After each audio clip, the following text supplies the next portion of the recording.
good morning, Chris. It's great to have you on the podcast. How are you today? Good morning, Lewis. I'm very well, thank you. Yeah, brilliant. So let's start this off. Can you just walk us through your career and how you actually ended up in your position now? Yeah, absolutely, Lewis. I actually left school age 16. I actually wasn't an advocate of sixth form A levels. College or university didn't excite me. So I actually started in a vocational qualification as a motor mechanic, doing level 2, an MVQ level 2 in motor mechanics. And then what happened in 1995, I was working for a business called Magnet Kitchens, and an opportunity came up to do not only an MVQ, but become a D32, D33 MVQ assessor. So in 1995, aged 22, I became one of the youngest MVQ assessors in the northeast of England. So we were putting 500 staff through an MVQ level 2 in performing manufacturing operations, and let's just say I was enthralled by that opportunity, excited by MVQs, and the rest history. And I've been in the L&D training world now 25 years. Brilliant. Amazing. And just for those that don't know, can you just briefly explain MVQ and what that is? Yeah, so an MVQ is a National Vocational Qualification Level 2, which actually no longer exists because they've changed it to a qualification credit framework, just along with the apprenticeships as well. People who listen to this podcast will realise it used to be a framework, an apprenticeship framework, and we're now dealing with apprenticeship standards. With everything in the world, there's always change. Yeah, definitely. And I know you mentioned that it's a bit of a milestone. You've come to a few milestones in your career at your current role. So you're okay just sharing that with the viewers? Yes. So not only is it 25 years in the L&D arena, I've just hit a key milestone with Apprentices. We've just enrolled our 100th apprentice at Northern Gas Networks. 100 apprentices in 5 years. Amazing. Incredible. Yeah, incredible. And hence the reason I think it's a perfect podcast episode at this time. It's like the stars aligned and it was meant to be. Yeah, absolutely. Yeah, no, definitely. So, in your opinion, why are apprenticeships so important for organisations? So for ourselves, we're always looking into the future. We're looking into our next plan, which is GD3 2026 to 2031. And within our workforce development analysis and our resilience, we realise there are lots of guys and girls going to hit retirement age. So the apprenticeship is perfect for plugging that skills gap that we have. And our apprenticeships are 4 years, so it fits nicely. We take on young people, 18 plus. They will learn the knowledge, the skills, behaviours required to plug them skills gaps that we're going to have in our next 5 year period. So we are always looking to the next 5 years. It's not about 2025, it's about 2030 and beyond. That makes sense. And at your current company, how long have you been there? Is it 5 years, did you say? I've been 6 years, another 6 years. milestone, Lewis. I am just about to come to my 6th anniversary, 1st of December. Right, that makes sense. And when it comes to the apprenticeships schemes that you offer within your company, are they very much a broad span, or are they more sort of the engineers down that sort of route? Which aspect does it tend to be? Yeah, we have broadened our portfolio now. So we started with our gas engineers, as you can imagine. We run 4 pathways: gas network craftsperson level 2, gas network craftsperson level 3. There are 3 pathways in the level 3: engineer and response, our engineer and maintenances that go to people's homes; pressure management mechanical, which work on our governors; and electrical instrumentation. But we did a support function in the offices, taking on 10 business admin support apprentices. Also, another milestone for you, we took on our very first environmental health and safety apprentice, who is just at his EPA endpoint assessment stage as we speak. So that will be a bit of an ambassador for us, taking on an apprentice that will be employed in our health and safety team. Love it. Okay. And how do you sort of approach the whole, obviously you've got a broad spectrum of different type of apprentices. Do you approach their training different? Do you approach their whole cycle different? You okay sort of delving into that aspect of things? Yeah, absolutely. All of our apprenticeship programs have a robust training plan, and our timetables are done over 2 years. So we'll do the level twos year 1 and 2. The level threes obviously take 4 years up to years 3 and 4. So with our current training provider, we will map out exactly what they need to do. Our model that I like and I think works best in our industry, we do a block release. So they spend 1 week at college and 3 weeks on the job, what we call unpack. So all apprentices do that, other than the business admins, which are obviously done on site. So everything before the apprentice joins us, we have it mapped out from day 1 to endpoint assessment, whether that be at year 2 or year 4. Wow, so you're fully mapping out the whole 4 year for some of those apprentices?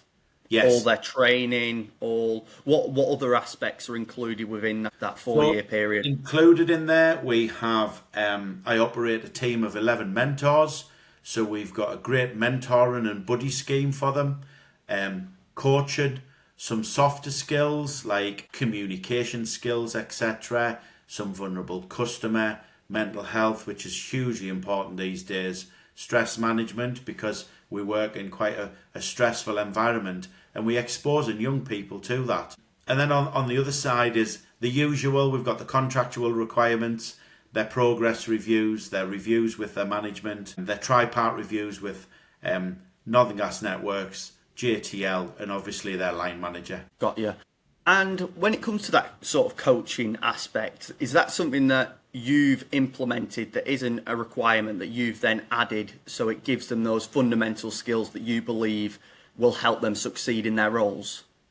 Yes, absolutely. So our mentoring and coaching role and our model is unique. I'm led to believe that there will be other businesses do it, but it's unique to Northern Gas Networks because it's great sending them to training. They will get the technical training off a trainer. It's great putting them out on the job. They will get their experience in the job shadowing from their buddy. But it's the other bits that they need when we come to the behaviours, the advice around timekeeping, attendance, any issues they may be having. As we've mentioned, mental health, stress, family life, and life. As you know, life throws us all some curveballs, and especially young people, they need to be supported in that first 12 months of their apprenticeship programme. And when you actually went about selecting these mentors, these buddies, who were you selecting in the company and what sort of characteristics were you looking for? So again, we have a very unique model. These are all ex-Northern Gas Networks colleagues that I think the last time I added up their experience was something like 450 years on the network. And these guys, and there are all guys, I've got 11 guys, have retired, but they wanted to come back and work 1 or 2 days a week. So they were selected as mentors and coaches. And what they do is they help support the apprentice completely through their 4 years. That is very unique. I've never come across that system. I think it makes perfect sense, though. It's like probably a really extreme case, but they found that some of the best studies, they found that putting really young children with people in care homes and that combination, I'm not saying in any way it's similar, but it does have some similarities in the way that bringing people with that much advice to those people at the beginning, and they can just help each other so much. Absolutely, Lewis. Absolutely. I'm on the same page. You imagine you've got a guy that spent 45 years here at Northern Gas. He's never worked anywhere else. He knows the industry inside out. He is the perfect mentor and coach to help support with their knowledge, their skills, and in particular the behaviours, because he's done it for 45 years. So to share that knowledge is invaluable. Yeah. And if someone in your sort of position but at a different company, how could they approach that situation to actually have those conversations with ex-colleagues and see whether it's a potential opportunity? Because I love the idea of it, and I think definitely different organisations could benefit from that. Yeah, absolutely. I mean, you can look within your current organisation for people that have expressed an interest in learning, training, L&D, because we have people all the time. How can I move in L&D? How can I move in training? If they work for you already, absolutely, 100% do it. If you want to advertise and try and retain some of the skills from people who have retired, it's just about bringing them in for an open day, explaining this is how we set this up. We brought them in and said, look, so I operate a 0-hour contract, so it's very, very flexible. They tell me when they work because they're retired. So if they want to be on the golf course, they want to go to Spain for a couple of days, they can. And they just say to me, Chris, I'll work Tuesday, Wednesday. They don't put the holidays into me. All they do is they submit a timesheet, so it's dead easy to manage as well. So yeah, do it. It's a great mentorship program for us. Incredible. No, really like that. And I think that leads nicely on to what are they great at achieving? Growing your own talent. Yeah, we are looking to attract the best talent that's out there to future-proof our network. So as you're aware, there's net zero decarbonisation of the network. Hydrogen as well. We've got a project that hydrogen may become one of our domestic heat sources. So the future energies are what we're heavily involved in at present. And what we want the right skills, knowledge and behaviours by growing our own apprentices so that we can future-proof our network. Got you. And I think that ties right back to the beginning when you said it's all about the future skills and having that 5-year plan. That's very much how you look at it, and that's why apprentices are so important. And in your opinion, what are some of the areas that apprenticeships can fall short? I think initially the apprenticeship is mainly focused around the technical ability. So you've got these knowledge, skills and behaviours that you need to achieve your apprenticeship. What we don't have are the softer skills, the pastoral care around communication, around motivation. You've got to be highly motivated in our sector and want to achieve your level 2 and level 3. So I think motivation's a key one. And we do try and add these little modules and sessions onto the apprenticeship to help bolster that.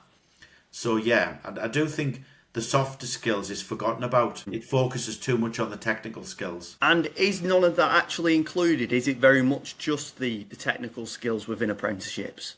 You've got some of it included, Lewis, in the behaviours. But for me, there's not enough. Right. You've got your behaviour section and the lines of what they want to achieve, but I generally think they should be dedicated units. It's almost, I'm rewinding back to 1995. When you did an MVQ, you had units, and each unit would be around exactly what I'm just talking about. Communication skills. Show me how you communicate. How do you listen? How do you get across verbal communication? Because I was a team leader once as well, so how do you communicate with your team? So there used to be units in MVQs in the old framework, where I think the standard, it's too broad around the knowledge, skills and behaviours, where employers or good employers are having to do additionality to make sure that their apprentices are fit for the future roles. Yeah, so if you was the head of apprenticeships, that's something that you would look at incorporating and changing sort of. And it's interesting that if you previously had that, like you said before 1995, and then now you would have expected, with it being such a big thing now, because I know we've spoke about it previously, about how sort of the mental health side of things, I'm going to call them soft skills. I know a lot of people don't like that, but sort of your emotional intelligence, that communication, that motivation, I think it all ties in. And if anything, it's a bigger issue now than it ever has been. Yeah, absolutely. We've got a robust mental health awareness program at Northern Gas Networks for all of our colleagues, not just apprentices. But as you can imagine, life, we've mentioned this already, throws curveballs. Life isn't easy, and that journey, I think, for a young person. So our new apprentice intake, I've just took someone. It was actually his 18th birthday at the weekend before he started. So he's just turned 18 and he's been doing his A levels. He hasn't really experienced life. This is his actual first working job, his first career. So he's 18-year-old. So what we need to do is make sure we equip him with stress management, mental health awareness. What can you do? Who can you speak to? Please speak up. And especially in young men, as we know, there are lots of campaigns out there. We're part of Andy's Man Club as well. And men tend to find talking about their mental health hard. It's not a manly thing to do, is it, to discuss your mental health? And especially, I think, in the Northeast, where we are a community of ex-shipbuilders, heavy engineering and things like that. It's men were men. You hear that all the time, and you would never heard of mental health in the 1970s. But we're a big advocate for it. We put all our apprentices through mental health awareness, and we've got an EPA helpline as well that anybody can speak to in confidence. So yeah, it's a big one for us that we bolster not only the apprenticeships, all our colleagues. Yeah. And when it comes to that training that isn't involved within the levy and that type of funding, is that all coming from your budget for all staff? Yes, this is a sore point for me, and I think everyone has an opinion on our current Labour government, but put me in government and I'll change the apprenticeship for you. We're not allowed to use the apprenticeship levy for lots of things like mental health awareness, fire, first aid. So we're spending a lot of money on additionality, skills and qualifications these apprentices need. But as you know, the levy payment is for the actual apprenticeship training. Yeah. So we put Chris in charge, and you're changing a few things when it comes to the apprenticeship scheme. Absolutely. I would go back. I would go back to the framework where you are continually assessed. Knowledge and skills would be checked and assessed officially throughout the apprenticeship program. Don't get me wrong, we do it now, but it all hangs on the end point assessment results. So yeah, I liked the framework, the standard, by putting a standard onto two pages of A4. Yeah, I disagree with that, but yeah, who am I? You're a man that's helped train 200 apprentices, so definitely have some say in it anyway. And what are some of the most common mistakes organisations make when it comes to running apprenticeships? I think the first one is, we're going all the way back to one of the very first questions, Lewis, is you have to have a robust workforce development plan. So what I mean by that is there actually a vacancy at the end of the 4 years? Because can you imagine how demotivating it must be if you find out there's no actual role? And I think the employers have a big problem with retention as well, and that's probably by taking on too many apprentices to spend the levy. I hear employers saying they've got a huge levy pot of money to spend, so they will mandate existing people who are there that maybe don't need the skills or them knowledge or behaviours. So I think that's the negative side of apprenticeships. Mandated upskilling of existing staff when they don't necessarily want to, which affects retention rates, which obviously the government then publish these figures, and obviously the apprenticeship standard and levy the way it is at the moment. I don't think it's fit for purpose, but that's my personal opinion. Yeah, no, that makes sense. And how do you handle when an apprentice isn't progressing how you expect them to be? Yeah, so one of the things I mentioned, we do our progression reviews. So the training provider will do that at their training provider facility with their line manager. But that's why it's so important to have this pastoral care with the mentors and coaches. So if we have an apprentice falling behind, not progressing, time and attendance issues, what we do is we have a one-to-one with them. And that one-to-one, it's not official, it doesn't involve HR. It's we have our rooms, it's good to talk rooms in our offices. And it's about getting them a cup of coffee, a cup of tea, sitting them down and saying, why, what's going on? And often you'll find young people, they will be having a family problem, or they will just find it too much they've got a week at college, 3 weeks on patch, and then they've got obviously work to do, studying towards their apprenticeship. So it can be a lot for a young person, especially at 18-year-old. And if you're still at home, young people want to socialise. So put it all together, and they need that pastoral care. Yeah, no, makes sense. And you have touched upon it, but I just want to go back to sort of the process of an apprenticeship. And I know you've mentioned about, obviously, they've got certain criteria to hit along that way.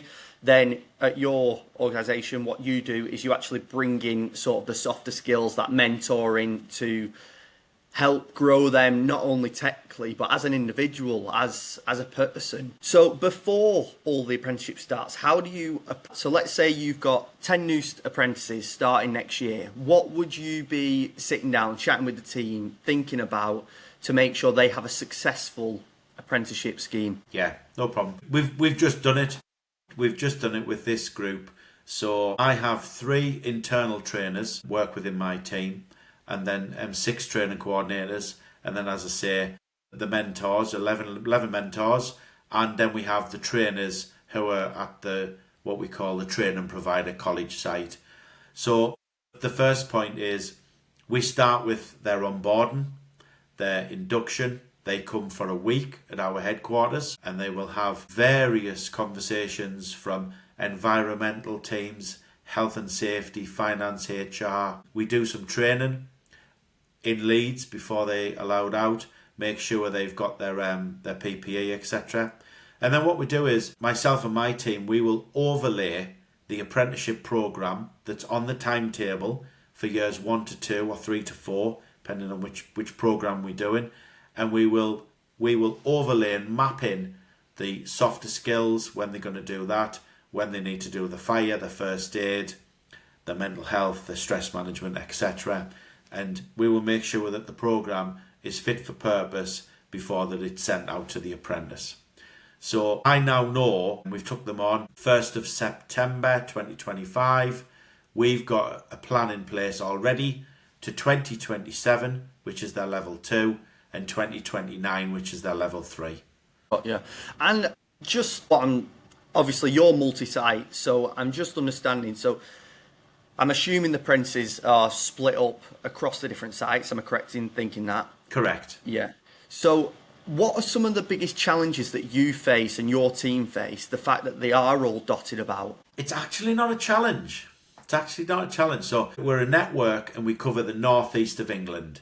So we've got depots up in Cumbria, across to Scarborough, down to Leeds, in the northeast as well. The mentors all live in these regions, which is handy. Our trainers travel to their respective sites. I know you're all over all the time, aren't you? Yes. I get about a bit and spend quite a bit of time in Leeds, which is our headquarters, Sunderland, which is Doxford Park, and York, which is our training centre.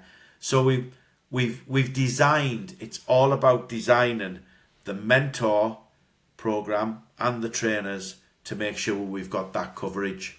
Got you. And from an apprentice's point of view, what's the difference between a good experience and a bad experience? I would say the job outcome. The job outcome is critical, because I still see employers taking on apprentices and then releasing them and then taking on more apprentices.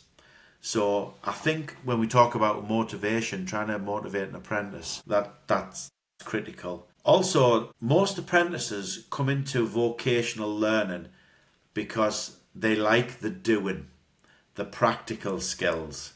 So one of the biggest challenges I find with our current apprentices is the classroom element, the academic side, because our sessions start at 8:45. They finish anywhere between 3:30 and 4. So it is like a school day, but it's not at school. Now we do mix them up. We have obviously a practical training centre, which is where they do the hands-on, but they have to know the theory. They have to gain the knowledge of the theory. The biggest challenge is because we're a gas network, they want to be out there. They want to be digging. They want to be fixing pipes. They want to be brainstorming where's the gas leak, where's the escape. They want to be outside. So the biggest challenge we have is the academic side. They don't like to be in the classroom. And that makes perfect sense. And then do you see that shift with your business admin? Because obviously they probably do enjoy that side because they may have come from A levels and then going on to that. Do you see a sort of a difference? Yeah, you get a different personality, a different character. So we've got 3 up in the northeast in Sunderland, 3 business admin support, and we had 8 in Leeds. That program's actually finished now, and they want to work in an office. So as you know, I work in an office. It's completely different to being out there in the outdoors, in the weather, digging holes, fixing pipes. So yeah, absolutely, and they do probably get shut down for saying this.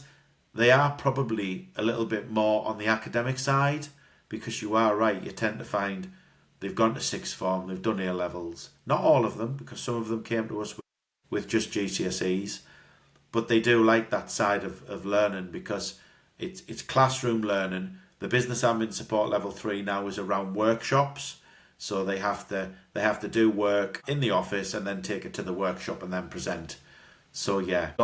And this is a question I've always wanted to know, and I know it will be different on every situation. But how long does it sort of take to actually start seeing the value and the benefit of the apprentices, and they start actually almost giving back to the business from a purely economical point of view? Yeah, 5 years is Right. This is for our sector. So I've just actually, I suppose, another milestone, albeit it was in January of this year. My first 3 groups I actually recruited for network maintenance, the mechanical and the electrical side, and the emergency response. They have all just graduated in January and February of this year. Amazing. 100% success rate on their full-time employment contracts. 100% success rate into full-time roles. They were 32. So them apprentices are now actually value added on our network, working. They are no longer apprentices. They are on our rotas. They're on standby rotas. They are out in vans. They are working, but they are, in my opinion, value added. Year 5, but it's a huge investment, Lewis.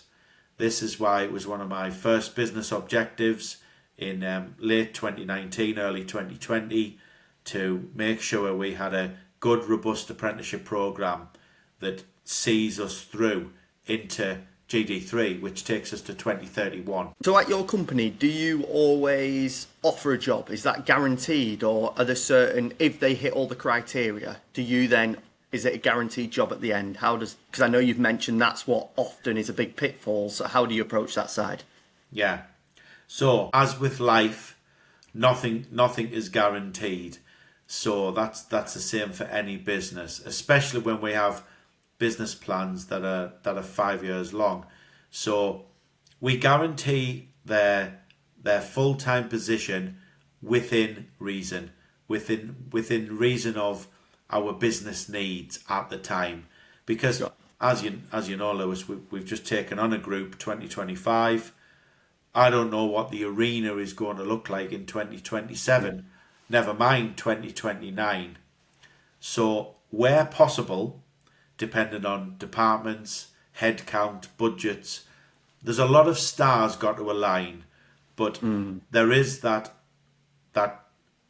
guarantee that we are looking to take on an apprentice, invest in them, and providing that everything aligns with our business needs, there will be a role at the end of the 4 years.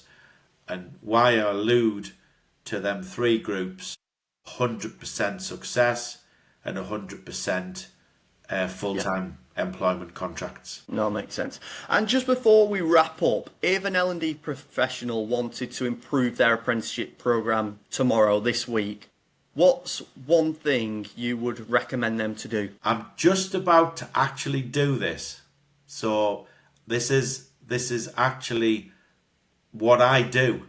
So in October, myself and the guy who manages my mentors for me, he's actually one of the mentors as well, we are bringing in 3 apprentices that I've just mentioned that's passed, and we are spending a half day with them. Myself, the head of mentors, and the individual from 3 groups: mechanical, electrical and emergency response, and we are going to flip chart their last 4 years. What was good? What was bad? What's your positives? What's your negatives? What would you do? Because who better to tell you than an apprentice that's done it for the last 4.5 years? So that is actually planned in October. Amazing, Chris. Well, I'd like to thank you very much for your time. I've thoroughly enjoyed this conversation and actually learnt a lot. So, yeah, thank you. Me too, Lewis. Thank you very much for the opportunity. Thoroughly enjoyed it. Brilliant.